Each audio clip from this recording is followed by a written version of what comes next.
किसी ने बड़े कमाल की बात कही कि दुनिया ने जब जब जोर लगाया मेरी कश्ती डुबोने को, ऊपर वाले खुद आए मेरी नैया पार लगाने को। दोस्तों, मैं हूं आपका अनजान साथी और आप देख रहे हैं inspire before expire YouTube channel. भगवान के चमत्कार की ऐसी कहानी लेकर आया हूं जो आप कभी नहीं सुने होंगे। तो आइए शुरुआत करते हैं। एक समय की बात है, एक राजा ने भगवान श्री कृष्ण का मंदिर बनवाया और उसमें एक पुजारी को नियुक्त किया। राजा साहब बूढ़े हो चले थे। इतने वर्षों में एक नियम बना हुआ था कि सुबह सुबह राजा जो थे वो अपने सेवक के साथ में एक माला भिजवाते थे। पुजारी जी उस माला को भगवान श्री कृष्ण जी की मूर्ति को चढ़ाते थे। उसके बाद में राजा जब दर्शन करने के लिए आते थे तो पुजारी जी वो माला भगवान की मूर्ति में से निकाल करके राजा के गले में डाल देते थे। यह परंपरा सी बन गई थी। राजा साहब बूढ़े हो चले थे। एक दिन आया, राजा साहब की तबीयत थोड़ी खराब थी। उन्होंने सेवक से कहा कि आप ये माला लेकर के जाइए और पंडित जी को कह दीजिएगा कि आज राजा साहब नहीं आएंगे, तो प्रतीक्षा ना करें।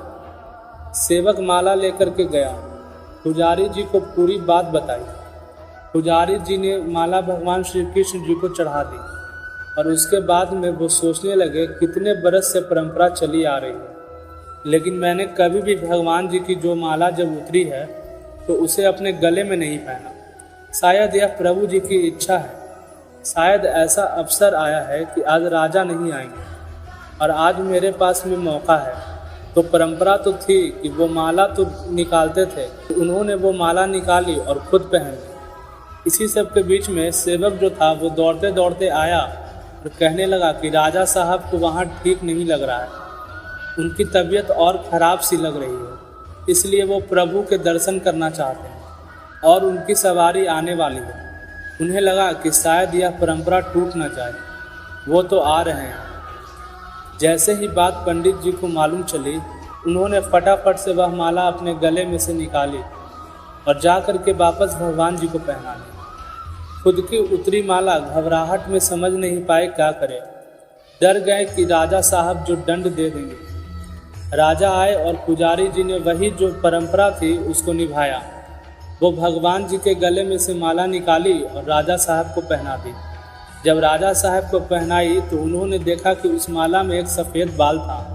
राजा यह समझ गया कि यह सफ़ेद बाल है, यह पुजारी जी का है। पुजारी से पूछा कि उस माला में सफ़ेद बाल कहाँ से आया, तो पुजारी जी डर गए। उन्हें लगा कि सच बोलूँगा तो पता नहीं क्या दंड मिलेगा।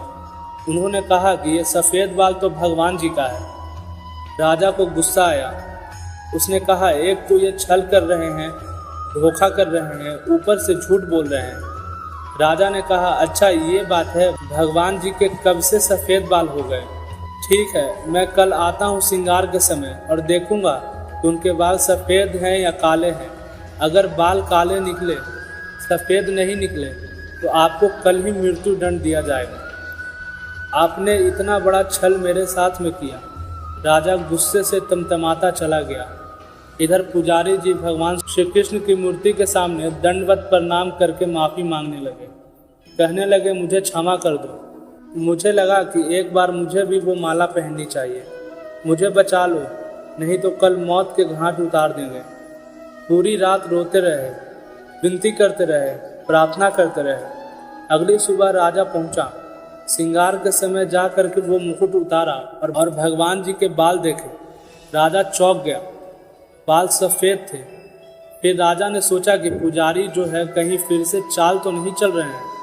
उन्होंने काले बाल रंगवा तो नहीं दिए, सफ़ेद तो नहीं कर दिए, तो असली है कि नकली जांचने के लिए वो बाल तोड़ने लगे।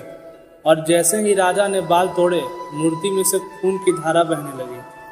राजा प्रभु के चरणों में गिर गए, क्षमा मांगने लगे। माफ़ कर दो भगवान। उस मूर्ति में से आवाज़ आई, राजा तुमने मुझे सिर्फ मूर्ति माना, इसलिए आज से मैं तुम्हारे लिए सिर्फ मूर्ति हूँ। लेकिन पुजारी ने मुझ में साक्षात भगवान देखा, इसलिए मुझे अपने भक्त की रक्षा के लिए अपने बालों को सफ़ेद करना पड़ा, खून की धारा बहानी पड़ी, ताकि तुम्हें समझा पाऊँ कि मानना चाहे तो पत्थर में भी भगवान है। जहाँ भाव है वहीं भगवान है। अगर आप वाकई में उनका सुमिरन करते हैं, उन्हें देखना चाहते हैं, तो आपके सिर्फ भाव होने चाहिए। बस दोस्तों, आज के लिए इतना ही। यह छोटी सी कहानी लाइफ में इंस्पिरेशन देती है कि भगवान के आशीर्वाद के बिना कुछ संभव नहीं है। इसलिए आपसे कहता हूँ, ऊपर वाले के आशीर्वाद के साथ कर दिखाओ कुछ ऐसा कि दुनिया करना चाहे आप जैसा। चलिए दोस्तों, अगर आपको ये वीडियो अच्छा लगा होगा तो हमारे सब्सक्राइब बटन को ज़रूर दबाएं और बेल आइकन के नोटिफिकेशन को दबाना ना भूलें। तब तक के लिए आप अपना खूब सारा ध्यान रखें। जय श्री कृष्ण। राधे राधे।